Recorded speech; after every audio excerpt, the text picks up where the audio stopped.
Most murders go unsolved because there is nothing to find. No fingerprints, no blood that isn't the victim's, nothing the police can hold in their hands and follow to a door. This case has the opposite problem. The man who climbed into a house on the edge of a Tokyo park on the second to last night of the year 2000 left his shirt behind. He left his jacket, his hat, his gloves, and his shoes. He left a bag he had carried for years, worn soft at the seams. He left around 20 fingerprints on the walls and the furniture. He left his own blood on the floor because at some point in the dark he cut his hand. He left his DNA. And then he did not leave. For hours, maybe 2, maybe as many as 10, he stayed inside that house. He opened the freezer and ate ice cream. He drank barley tea from the fridge. He used the bathroom. And at 18 minutes past 1 in the morning, he sat down at the family's computer and connected it to the internet, in a home where 4 people lay dead. A case like this is supposed to end within a week, a name, a match, an arrest before the new year. It has now been 25 years. This is the story of the most evidence-rich unsolved killing in modern Japanese history. And the question at its center is not the usual one. Not how did he vanish without a trace, but something stranger and much harder to live with. How does a man leave almost everything behind and still have no name? To understand what happened, you first have to understand the block. Setagaya, in the west of Tokyo, is the kind of neighborhood people move to for the quiet. Low houses, narrow lanes, a river, a park. In the year 2000, one corner of it was being slowly erased. The city was expanding a park, buying up land parcel by parcel, and the houses on that block had been coming down one by one for years. By that winter, 4 were left standing. 2 of them belonged to the same family. A mother and her adult daughter lived in one. In the other, directly against the park, lived that daughter's sister and her family of 4. The 2 homes shared a garden path. From one kitchen you could see the others. In every practical sense, it was a single household spread across 2 roofs. The house itself was small and clever, built up rather than out. A study on the lowest floor, a half-level up, a bathroom, a toilet, and the children's room. Above that, the kitchen and the living room. And at the very top, tucked under the roof, a loft where the family slept. 4 people lived there. The father was 44, a consultant for a market research firm. The mother was 41 and taught a small tutoring class out of the house. Children from the neighborhood, a few evenings a week, cash fees kept in an envelope. Their daughter was 8, their son was 6, and it was the 30th of December. That date matters more than almost anything else in this story. The end of the year in Japan is the great emptying. Families travel to their hometowns, shops shutter for the holiday, and whole streets that are ordinarily full of people go dark for a week. On a block that was already being demolished around them, on the last quiet night of the year, that house was about as isolated as a home in a city of 13 million can be. Around 6 in the evening, the family were seen out shopping near the local station. Around 9:30, the household computer registered someone using it, most likely the 8-year-old. After that, the record goes quiet for 2 hours. What happened in those 2 hours is the reason we are here. Every door in the house was locked that night. Every window was fastened, except one. On the half level, above the bathtub, there was a small window that had been left unsecured. It sat roughly 3.3 meters above the ground, well above head height, the kind of opening nobody thinks of as a way in. Police believe the intruder came over a fence, climbed onto the housing of an air conditioning unit, pulled off the insect screen, and pushed himself through that gap. It is not an easy climb. It is not impossible either, but it is the single unguarded point in an otherwise closed house, and he found it in the dark. What followed was fast and close and over quickly. The father, the mother, and the daughter died of stab wounds. The 6-year-old boy was strangled. The attack began upstairs and moved through the house. I am going to state that once, plainly, and then leave it there. The details of how 4 people died have been picked over for 25 years, and reciting them changes nothing. What matters for the investigation is not the horror, it is the mistakes. Because he made mistakes. He had brought a knife with him, a long, narrow sashimi blade, a type used for slicing fish, of a brand sold widely across the country. During the attack, it broke. Part of the blade snapped off and was recovered from the father's body. He then took a second knife from the family's own kitchen and kept going. And somewhere in that struggle, the blade turned on him. He cut his own hand, badly enough to bleed and to keep bleeding as he moved. Investigators would later find his blood at the scene, distinct from the family's, type A. Not a match for any of the 4 people who lived there. That single wound is the reason this case exists as a forensic object at all. It is the origin of the DNA and of the profile. Everything investigators know about this man physically, they know because his own weapon failed and turned on him in the dark. By around 5 past midnight on the 31st, everyone in that house was dead. He had been inside for perhaps half an hour. He would stay for hours more. This is the part of the case that people cannot forget. He did not run. He walked upstairs into the kitchen, opened the freezer, and ate ice cream, 4 cups of it. He ate melon. He took barley tea from the fridge and drank it. He went to the toilet and did not flush. He sat down. There is evidence that he rested on the sofa. He went through drawers and cupboards, pulling out documents and receipts and dumping them, along with food packaging, into the bathtub. He tended to his hand, and at 18 minutes past 1 in the morning, he switched on the family's computer and connected it to the internet. For about 5 minutes, in a house of the dead, a screen glowed. Investigators would eventually estimate that he remained inside for somewhere between 2 and 10 hours. Not minutes, hours, through the middle of the night, with 4 bodies in the rooms around him, on a street where the nearest occupied home was 10 meters away, and every other house on the block had already been torn down. Then, at some point before dawn, he left. He went out through the front door and walked away into the last morning of the year 2000. At about 20 to 11 that morning, the grandmother came over from next door. The 2 houses were joined by that garden path, and it was the 31st of December. There would have been 100 small reasons to walk across. She found the scene. Police were called 16 minutes later. What the first officers walked into did not look like a burglary that had gone wrong. It looked like someone had been living there. The tutoring fees were gone, around 200,000 yen, the envelope of cash the mother kept from her classes. That is roughly $2,000 at the time. But in a desk in the same house sat around 600,000 yen, 3 times as much.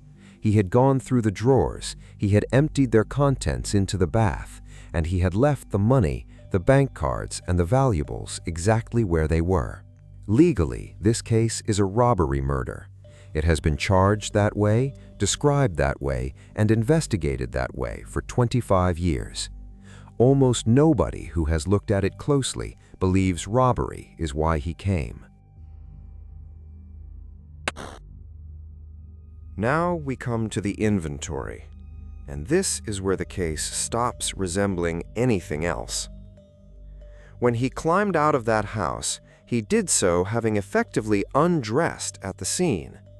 He left a sweatshirt, gray and pale purple, size large. Detectives traced its distribution and found that only a tiny number had ever been sold in Tokyo. The official appeal cites 10. Other reporting puts the national production run at around 130. A production run that small should be a name. It wasn't. He left a black down jacket from a chain everyone in the country shops at. He left a hat. He left black gloves. He left a plaid scarf, gray and red.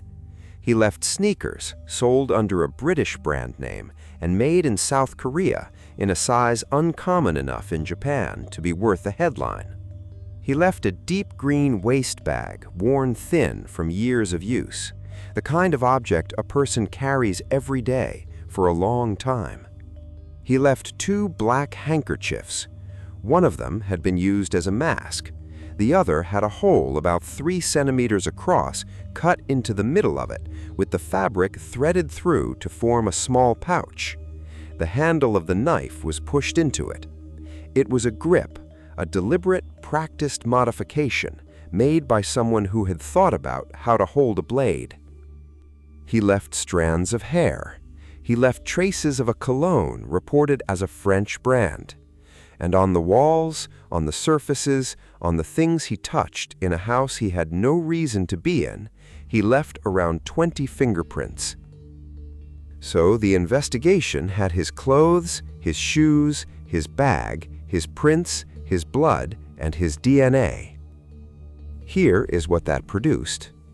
By 2020, investigators had compared his fingerprints against roughly 5 million sets. They had checked his DNA against more than 1 million profiles. Not one match. Which tells us something specific and something strange. It does not tell us he was careful. It tells us he had never been arrested in Japan. This man walked into a house, made a series of catastrophic errors, shed almost everything that could identify him, and then dropped back into a country of 120 million people where he had no criminal record at all.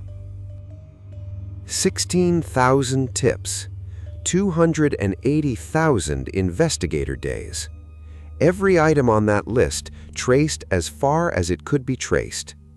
And the trail, every single time, stops just short of a person. There are 3 threads in this case that sound, when you first hear them, like the answer. The first is in the bag. When forensic scientists examined that worn green waste bag, they found sand in it, not Japanese sand. Analysis reported it as consistent with desert soil from the Nevada and California region of the United States. Reporting has specifically referenced the area around an Air Force base in the Mojave. Sand from an American desert in a bag in a house in suburban Tokyo. The second thread is the handkerchief. In 2019, police disclosed that the way the fabric had been wrapped and threaded around the knife handle resembled a technique documented in parts of the northern Philippines, associated in reporting with hunting, with ritual use, and with military and gang use. Later reporting narrowed it to specific northern regions. The third thread is in his cells. His DNA carries 2 stories that do not obviously belong together. His maternal line traces to a European population, reported as most likely Southern European, somewhere near the Mediterranean or the Adriatic. His paternal line is East Asian. The particular marker is common right across the region, Roughly 1 in 4 or 5 Korean men carry it, 1 in 10 Chinese men, 1 in 13 Japanese men. Now, every one of those threads has a completely innocent explanation. Sand travels. A bag can be second-hand or borrowed or bought at a flea market from someone who went hiking abroad. A knot can be learned from anyone, anywhere, once. And ancestry is not nationality. A person can carry a European maternal line and have never left the city they were born in. The police have never asserted this man's nationality, not once in 25 years, and I am not going to do it here either, because the honest description of these 3 threads is not, "a foreigner did it." It is 3 probabilistic inferences, each of which narrowed the field, and none of which found the man. And then there is the 4th thing, the one that I think is the most important development in this case in a decade, and the one that got the least attention outside Japan. In 2018, investigators narrowed the age estimate. Based partly on that difficult climb through the window, the fence, the air conditioner, the 3-meter reach, they concluded the intruder had likely been young, 15 to 22 years old. For 17 years, that was the shape of the search, a teenager or barely more than one. Then, in 2025, newer DNA aging analysis was reported, and it pointed the other way. It indicated the man in that house had most likely been at least in his 30s. Think about what that means, not for him, for the search. 17 years of tips, of memories, of half-recollections from people who lived on that block, filtered through a picture of a young man. Every caller who rang in about a neighbor in his late 30s, a colleague who came back with a bandaged hand that January, every one of those calls landed in an investigation that was looking for a teenager. So let me do something other than list theories at you. There are 3 standard readings of the single strangest fact in this case, that he stayed. Let's put each one against the physical record and see which ones hold. The first reading is shock, that he was overwhelmed by what he had done, that he dissociated, and that a person in that state simply cannot organize himself to walk out of a door.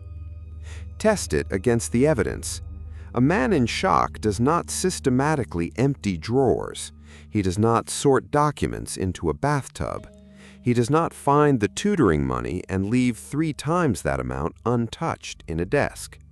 Those are the actions of someone functioning, searching for something in order for a long time. The shock reading struggles here.